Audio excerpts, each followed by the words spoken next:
اور اس کے ساتھ ہی فیصل ہمیں آج کا اپنے ناظرین اکرام کو ٹاپک بتانا ہے کہ کیا عنوان ہے؟ آج کا ٹاپک کیونکہ یہ ہمیں 10 رمضان پہ لینا تھا، لیکن 10 رمضان پہ 2 مزید ٹاپکس اور ہیں، تو لہٰذا آج جو ٹاپک ناظرین کرام ہم لینے جا رہے ہیں وہ باب الاسلام سندھ اور محمد بن قاسم، اس ٹاپک پر ہم اپنی گفتگو کا آغاز کریں گے۔ تو میں چاہوں گا کہ پہلا سوال علامہ عبدالخالق فہیم صاحب سے جی بہت شکریہ علامہ صاحب، سب سے پہلے تو یہ بتائیے کہ سندھ کو باب الاسلام کیوں کہا جاتا ہے؟ اعوذ باللہ من الشیطان الرجیم، بسم اللہ الرحمن الرحیم۔ وما لکم لا تقاتلون فی سبیل اللہ والمستضعفین من الرجال والنساء والولدان الذین یقولون ربنا اخرجنا من هذه القریة الظالم اہلها واجعل لنا من لدنک ولیا واجعل لنا من لدنک نصیرا، صدق اللہ العظیم۔ جیسا فیصل بلوچ صاحب نے بتایا کہ سندھ باب الاسلام کا جو دن ہے وہ 10 رمضان المبارک کو منایا جاتا ہے، لیکن اتفاق ہے کہ کل 1 اپریل بھی ہے، اپریل فول جو منایا جاتا ہے اس پر بھی کل بات کرنی ہے اور بڑی ضروری ہے، اور حضرت خدیجہ الکبریٰ رضی اللہ تعالیٰ عنہ کا یوم وفات بھی ہے، تو یقیناً وہ سب سے پہلی اور سب سے عظیم ام المومنین ہے، ان پر بھی بات کرنی ہے۔ اب آپ کا یہ سوال کہ سندھ کو باب الاسلام کیوں کہا جاتا ہے، تو اس کے لیے ہمیں بہت پیچھے جانا ہوگا۔ سن 92 ہجری کا وقت ہے اور سندھ میں راجہ داہر حکمران ہے، اور صرف سندھ میں نہیں، اس سے متصل جو مکران ریاست تھی بلوچستان کی، اور اس سے متصل جو فارس ریاست تھی جسے آج ہم ایران کہتے ہیں، اس کا پرانا تاریخی قدیمی نام فارس ہے، وہ بھی راجہ داہر کی عملداری میں تھے، راجہ داہر کی سرپرستی میں تھے وہ علاقے بھی۔ اچھا، فارس کے متصل چونکہ اسلامی مملکت تھی تو وہاں چھیڑ چھاڑ آپس میں اہل فارس کی رہتی تھی۔ اب ہوا یہ کہ کچھ ایسے تاجر جو جزیرہ سراندیپ، جسے آج کا سری لنکا ہم کہتے ہیں، اس کے دائیں مالدیپ کا جزیرہ ہے، اور پھر جاوا سماٹرا جزائر وہاں موجود ہے، تو اس جزیرے میں جو بڑے بڑے مسلمان تاجر تھے جو وقت بے وقت انتقال کرتے چلے گئے، تو ان کی بیوہ عورتیں اور ان کے چھوٹے بچے موجود تھے۔ تو چونکہ سراندیپ کا جو راجہ تھا اس کے بڑے خیر سگالی کے تعلقات تھے مسلم ریاست کے ساتھ، اور وہ مسلمان بھی تھا، تو اس نے ایک وقت یہ پروگرام بنایا کہ ہم ان خواتین کو اور بچوں کو ان کے آبائی علاقے، آبائی وطن عرب بھیج دیں۔ اور اس دوران کچھ زائرین بھی تیار ہوئے جو حج اور عمرے پر جانا چاہتے تھے، چونکہ اس زمانے میں جو ذریعہ سفر تھا وہ بحری جہاز تھے، تو 8 بحری جہازوں کا بیڑا سراندیپ کے راجہ نے تیار کیا، اس میں بیوہ خواتین، چھوٹے چھوٹے بچے، زائرین عمرہ اور زائرین حج، اور اس کے ساتھ ساتھ سراندیپ کے راجے نے جو مسلم ریاست کے بادشاہ تھے، ایک وائسرائے تھے حجاج بن یوسف ان علاقوں کے، اور جو پوری مسلم ریاست کے سربراہ تھے وہ ولید بن عبد الملک وہ تھے، ان کو گفٹس اور تحائف بھی بھیجے۔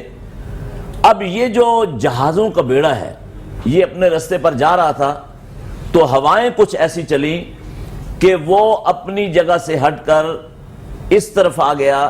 آج جس شہر میں ہم بیٹھے ہوئے ہیں یہاں ایک بندرگاہ تھی، اس کو دیبل کہا جاتا تھا، اور یہ دیبل ابھی بھی آپ گھگر پھاٹک سے جب آگے داخل ہوں گے، یعنی ڈسٹرکٹ ٹھٹھا کے ایریے میں، تو بھمبور ایک جگہ ہے اور وہاں وہ دیبل موجود ہے ابھی بھی، اور پرانے اس کے نام بھی میں نے پتھروں پہ لکھے ہوئے دیکھے ہیں، میں کئی مرتبہ وہاں گیا۔ اب جب یہاں جہاز پہنچے تو جو سیکورٹی تھی سمندری، جسے ہم کوسٹ گارڈ کہتے ہیں اپنے یعنی دنیا میں ان کا نام کوسٹ گارڈ ہی ہے. جی جی. تو ان سیکورٹی کے جو ممبران تھے، جو سولجر تھے، انہوں نے راجہ داہر کی سرپرستی، اس کی آشیرواد میں ان جہازوں کے مال دولت اسباب کو لوٹ لیا، خواتین کو، بچوں کو، زائرین حج اور عمرہ کو قید کر لیا. اب یہ بات حجاج بن یوسف کو پہنچی کسی بھی طریقے سے.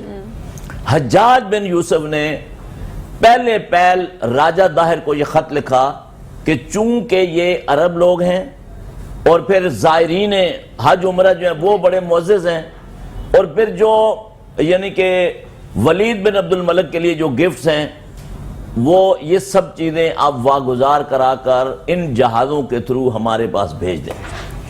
تو راجہ داہر نے اس کا بڑے تکبر نخوت سے جواب دیا کہ بھائی یہ لوگ میرے کنٹرول میں نہیں ہیں، آپ ان سے خود یہ چیزیں وصول کر لیں اگر آپ میں ہمت اور طاقت ہے. تو یہ بہت بڑا چیلنج تھا. اب حجاج بن یوسف نے ایک لشکر تیار کیا، اور وہ جو لشکر ہے اس لشکر کا سپہ سالار کمانڈر وہ اس نے اپنے داماد کو بنایا، اور بھتیجا بھی تھا وہ حجاج بن یوسف کا، محمد ابن قاسم. جب محمد ابن قاسم کی عمر صرف 17 برس تھی. بالکل. اب 6000 فوجی محمد ابن قاسم کی کمانڈ میں دیے. تو محمد ابن قاسم کا ایک دوست تھا، وہ اس سے ملا. جب یہ گھوڑے پہ بیٹھا کمانڈ کرتے ہوئے چلنے لگا، دوست آیا، اس نے لگام پکڑی ان کے گھوڑے کی، کہا قاسم کے بیٹے محمد کہاں جا رہے ہو؟ اس نے کہا بر صغیر سندھ سے قیدیوں کو چھڑانے کے لیے.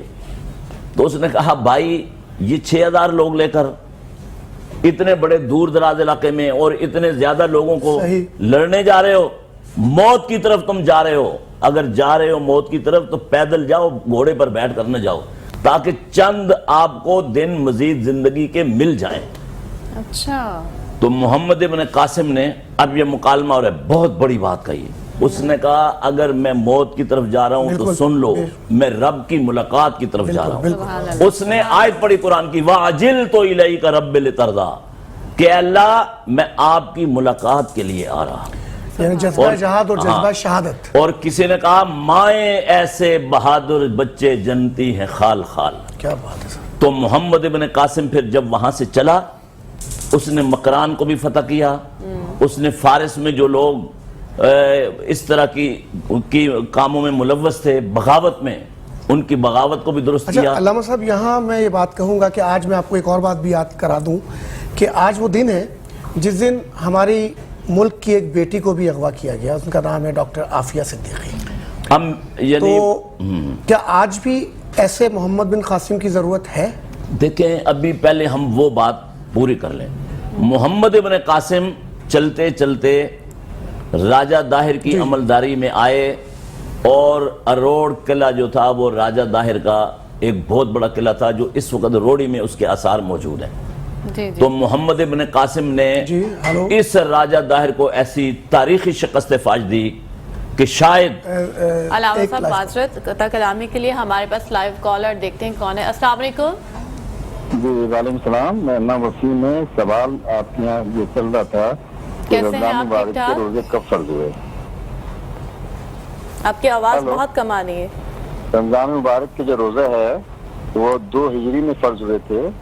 مجھے آواز بالکل بھی نہیں آ رہی. اس سے پہلے جس وقت نے روزہ نہیں رکھا تھا وہ اس سے پہلے عاشورہ کا روزہ رکھتے تھے. اس کے بعد عاشورہ کا روزہ. ٹھیک ہے، آخر میں ہم بتائیں گے کہ سوال کا جواب درست ہے یا غلط ہے، لیکن انہوں نے جواب دیا ہے ہمیں کہ 2 ہجری میں جو ہے وہ روزے فرض ہوئے تھے. تو اس کو ہم آخر میں ڈسکس کرتے ہیں. ٹھیک. جی جی جی جی علامہ. تو محمد ابن قاسم نے اس کو فتح کر کے وہاں پر امن و امان اور سارے معاملات کو درست کیا، اور وہ جو جہاز تھے ان کو واگزار کرایا.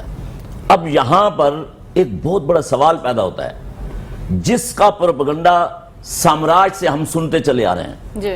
اور مجھے کبھی کبھی حیرانگی ہوتی ہے کہ ہمارے ہاں جو کم علم لوگ ہیں وہ اس کا جواب نہیں دے پاتے. بات یہ ہے کہ محمد ابن قاسم نے مظلوموں کو چھڑانے کے لیے ایکشن لیا تھا، اور ابھی آپ نے ایک اور مظلوم بیٹی کا ذکر کیا، اس پر بھی ہم آئیں گے. جی جی. تو محمد ابن قاسم کا اتنا استقبال ہوا ہے، تمام علاقوں کے اندر یہاں تک کہ ملتان تک، اور یہ بھی میں آپ کو کہوں کہ اس وقت صوبہ سندھ جو تھا اس کی سرزمین ملتان تک تھی، بالکل بہت آگے تک تھا۔ یہ تو ابھی جا کے ملتان کو الگ کیا گیا تھا۔ محمد ابن قاسم نے 3 بنیادی اصول بنائے تھے جی جی اس ریاست کو فتح کرنے کے بعد۔ سب سے پہلی بات یہ ہے کہ کوئی جبرن کسی کو قاری مسلمان نہیں کرے گا۔ علامہ صاحب ابھی گفتگو کا سلسلہ ہم یہیں سے جاری کریں گے، وقت ہوتا ہے ناظرین ایک چھوٹے سے وقفے کا، وقفے کے بعد ہم دوبارہ آپ سے ملتے ہیں۔ کرام ایک دفعہ پھر سے آپ کو ویلکم کرتے ہیں اپنے اس پروگرام میں جس کا نام ہے نور سحر، اور چلتے ہیں علامہ صاحب کی طرف اور ان سے ایک سوال پوچھتے ہیں۔ علامہ صاحب، کسی مظلوم انسان کی مدد کرنا، اس بارے میں جو شرع ہے، شریعت اسلامیہ میں کیا رہنمائی ہے؟ اعوذ باللہ من الشیطان الرجیم، بسم اللہ الرحمن الرحیم۔ وَمَا لَكُمْ لَا تُقَاتِلُونَ فِي سَبِيلِ اللَّهِ وَالْمُسْتَضْعَفِينَ مِنَ الرِّجَالِ وَالنِّسَاءِ وَالْوِلْدَانِ۔ میں نے پہلے کوسچن کے آغاز میں بھی یہ قرآن کی آیت پڑھی تھی، سورہ نساء میں ہے جی۔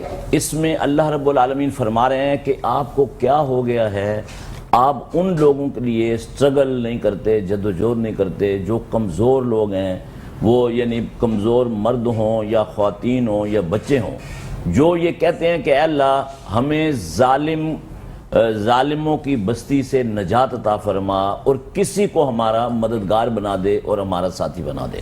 تو دیکھیں شریعت اسلام مظلوم کہیں بھی ہو، کوئی بھی ہو، یعنی کہ وہ اس کا کوئی بھی مذہب و مسلک ہو، اسلام نے ہمیں یہ آرڈر دیا ہے، اور رسول اکرم صلی اللہ علیہ وسلم کے فرامین 1 2 نہیں سینکڑوں درجنوں موجود ہیں کہ مظلوم کی ہر حال میں مدد کرنی ہے، قانون اخلاق کے دائرے کے اندر رہتے ہوئے۔ اچھا علامہ صاحب، یہاں میں یہ آپ سے پوچھنا چاہوں گا کہ مظلوم کی مدد بالکل کرنی ہے قانون اور دائرے میں رہتے ہوئے، وہ دائرہ جو جہاد کا دائرہ ہے، یہاں پہ تو یہ ہوتا ہے کہ جی فلاں جگہ مظلوم ہے، کچھ لوگ کھڑے ہو گئے جا رہے ہیں جی ہم جہاد کرنے، تو اس کا کیا طریقہ کار اسلام وضع کرتا ہے؟ دیکھیں اس پر یہاں بہت ڈیبیٹ ہو چکی ہے، اس ملک کے اندر بہت ڈیبیٹ ہوئی ہے، اور ایک پیغام پاکستان بیانیہ بنا ہوا ہے، ٹھیک ہے، میں خود بھی اس میں شامل رہا ہوں ڈیبیٹ میں، اور سرکردہ علماء شامل رہے ہیں پورے ملک کے۔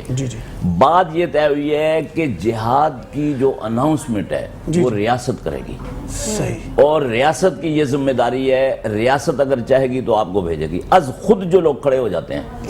تو دیکھیں جو بین الاقوامی قوانین ہیں ان کی بھی ہمیں ہر حال میں پابندی کرنی ہے۔ ہاں آپ ان کی اخلاقی مدد تو کر سکتے ہیں، آواز اٹھا سکتے ہیں، جیسے ہم اہل کشمیر کے لیے اٹھاتے ہیں، جیسے ہم فلسطین کے لیے اٹھاتے ہیں، جیسے دنیا میں اور جہاں جہاں مظلوم ہیں ان کے لیے آواز اٹھاتے ہیں، لیکن اس طرح فرد کا نکلنا، افراد کا نکلنا، گروہوں کا نکلنا یہ درست نہیں ہے، اور پیغام پاکستان کا بیانیہ جو ہے وہ بالکل واضح ہے، اس میں بڑے بڑے علماء کے دستخط ہیں۔ ماشاءاللہ علامہ صاحب، آپ نے جو ہے جس طریقے سے اس وقت ہمارے ناظرین کو بتایا کہ جہاد کرنے کے لیے ضروری ہے کہ ہم ایک ریاست کے اعلان کے ساتھ جہاد کریں، انفرادی طور پہ یا چند گروہ مل کر کے اس عمل کو ترتیب نہیں دے سکتے، جہاد ریاست ہی کے احکامات کے تحت ہو۔